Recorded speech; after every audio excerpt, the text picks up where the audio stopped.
और दुबई में हर कुछ साल बाद एक एयर शो ऑर्गेनाइज किया जाता है जो साल 1986 से हो रही है। साल 2025 में ऐसे ही एक एयर शो को ऑर्गेनाइज किया गया जो 17 नवंबर से 21 नवंबर तक चलने वाली थी। ये एयर शो अल मखदूम इंटरनेशनल एयरपोर्ट दुबई में हो रही थी। एयर शो के आखिरी दिन यानी कि 21 नवंबर को इंडियन मेड फाइटर एयरक्राफ्ट तेजस को शो दिखाना था। इसे विंग कमांडर नमन सियाल उड़ा रहे थे। इनकी उम्र 34 साल थी। दोपहर के करीब 2 बजे ये एयरक्राफ्ट उड़ान भरा और 10 मिनटों तक कई सारे स्टंट्स दिखाते रहे, पर 10 मिनट बाद इन्हें लो लेवल रोल करते वक्त एयरक्राफ्ट अपने एंगल को मेंटेन करने में फेल हो गया। 2:12 तेजस का यह विमान क्रैश हो गया। एयरपोर्ट में एक विशाल आग का गोला दिखाई दिया। चारों तरफ सायरन बजने लगी। Emergency rescue team crash location पर पहुंच गए। हादसे के बाद एयर शो को भी सस्पेंड कर दिया गया। उसी दिन 4:30 में इंडियन एयरफोर्स ने ऑफिशियली कंफर्म किया कि विंग कमांडर नमन सियाल अब नहीं रहे। आई विटनेस के अनुसार ये हादसा नेगेटिव जी टर्न की वजह से हुआ। जैसे ही पायलट ने एरोबेटिक मनूवर किया, इसकी स्पीड और एल्टीट्यूड कम होने लगी। इवन बताया जा रहा है कि उस वक्त ऊंचाई 500 फीट से भी कम थी। एयर मार्शल संजीव कपूर कहते हैं कि ये फ्लाई बाय वायर या और कोई कंट्रोल सरफेस में प्रॉब्लम हो सकती है, पर मुझे ऐसा नहीं लगता। वीडियो फुटेज में हम साफ साफ देख सकते हैं लास्ट मोमेंट तक विंग कमांडर ने प्लेन को कंट्रोल करने की कोशिश किया। अगर प्लेन के कंट्रोल में प्रॉब्लम होती तो प्लेन जिग जैग पैटर्न में उड़ता हुआ दिखाई देता, पर ऐसा नहीं था। वहीं फ्यूल लीकेज की भी प्रॉब्लम सोशल मीडिया में खूब वायरल हो रही है, क्योंकि प्लेन के पास कुछ लिक्विड गिरा मिला था। पर मैं आपको बता दूं कि यह फेक न्यूज है जो इंटरनेट में फैल रही है। एक और चीज बड़ी तेजी से फैल रही है, वो है पायलट एरर। इवन हमारे देश की मीडिया भी इसमें शामिल है। पर एक चीज हम यहाँ पर नोटिस नहीं कर रहे हैं। दुबई के एयर शो में पूरी दुनिया की नजर होती है। हम अपने बेस्ट से बेस्ट पायलट इस एयर शो में भेजेंगे ताकि वो बेहतर कलाबाजियां दिखा सके। अगर हम हादसे के आखिरी कुछ पलों के वीडियो फुटेज देखें तो शुरुआत में प्लेन थोड़ा रोल किया, कुछ सेकंड्स के लिए उसी पोजीशन में रहा और फिर अपसाइड डाउन हो गया।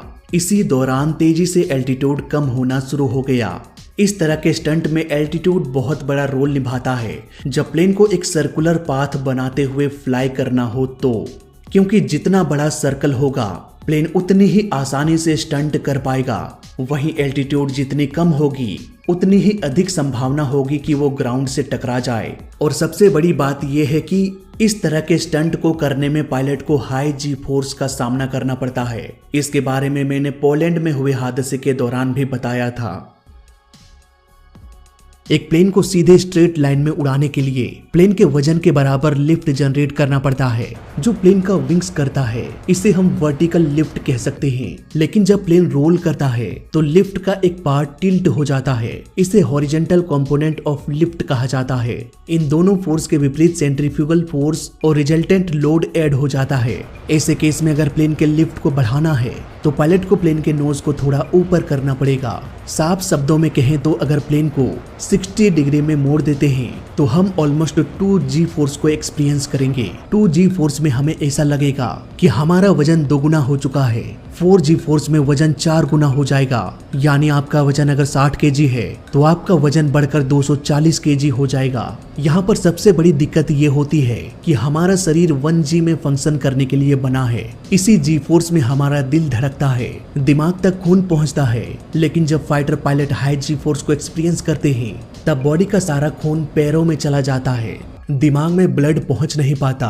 नतीजा होता यह है कि पायलट का विजन कमजोर होने लगता है। उन्हें कोई कलर दिखाई नहीं देने लगता, सब कुछ ब्लैक एंड व्हाइट हो जाता है। इसके बाद पायलट का विजन नैरो हो जाता है, मानो वो खुली आकाश में नहीं बल्कि किसी टनल में फ्लाई कर रहे हो। कुछ पलों बाद ये भी दिखाई देना बंद हो जाएगा और पायलट के आंखों के सामने दिन के उजाले में भी अंधेरा छा जाएगा। इसके बाद पायलट फाइनल स्टेज में पहुंच जाएगा।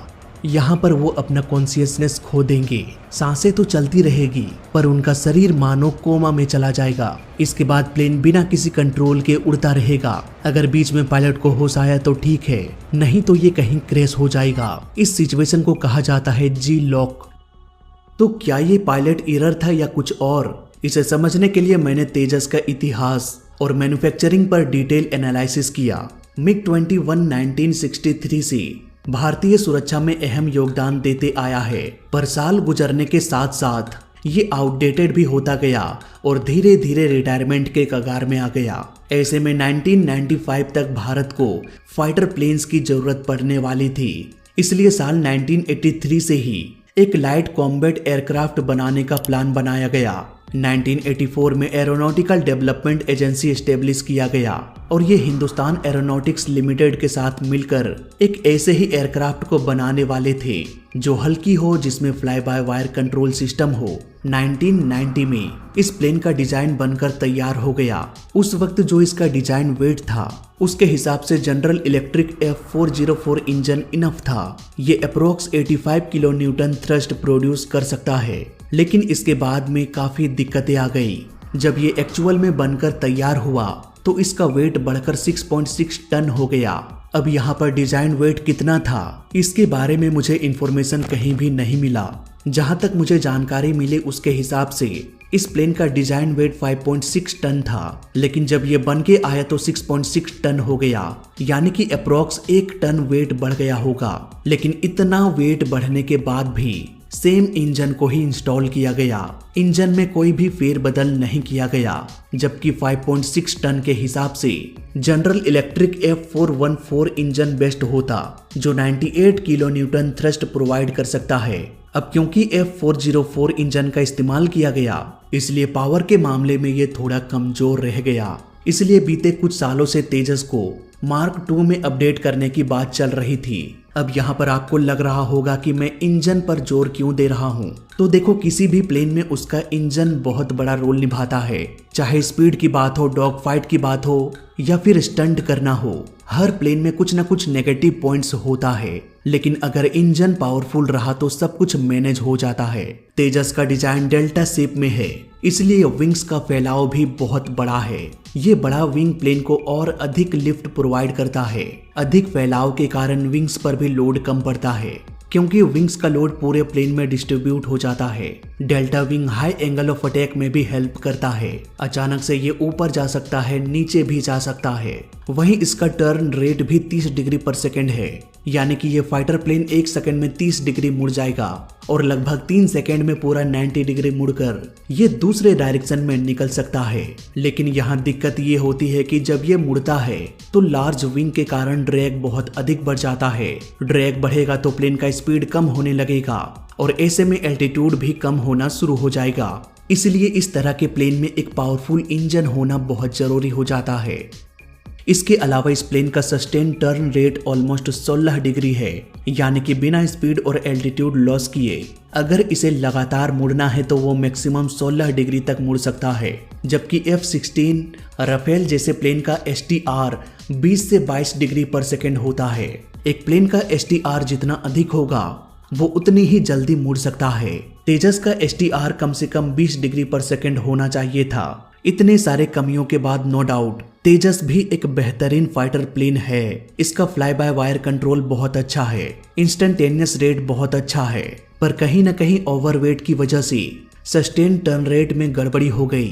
अगर प्लेन का इंजन पावरफुल होता या फिर इसका एक्चुअल वेट डिजाइन वेट से अधिक ना होता तो इसका STR लगभग 20 डिग्री हो सकता था। इसलिए तो हमें तेजस मार्क 2 की जरूरत है। सिंपल सा यहाँ फंडा है दोस्तों, डेल्टा विंग्स है तो ड्रैग अधिक होगा, ड्रैग अधिक होगा तो स्पीड जल्दी कम होगा, स्पीड कम होगा तो ये नीचे गिरना शुरू हो जाएगा। ऐसे में एक पावरफुल इंजन प्लेन को गिरने से बचा सकता है। नाउ इतना समझने के बाद आते हैं अपने टॉपिक पर कि पायलट प्लेन को रिकवर क्यों नहीं कर पाया। इसके बहुत सारे कारण हो सकते हैं। मे बी इंजन फेलियर हो सकता है, किसी तरह का थ्रस्ट इशू भी हो सकता है, या फिर may be high G force की वजह से पायलट से गलती हो गई हो। ये भी हो सकता है कि डेल्टा विंग की वजह से प्लेन को रोल कराते वक्त ड्रैग अधिक बढ़ गया हो और उसी वक्त इंजन उतना थ्रस्ट जनरेट नहीं कर पाया हो कि प्लेन को फिर से रिकवर किया जा सके।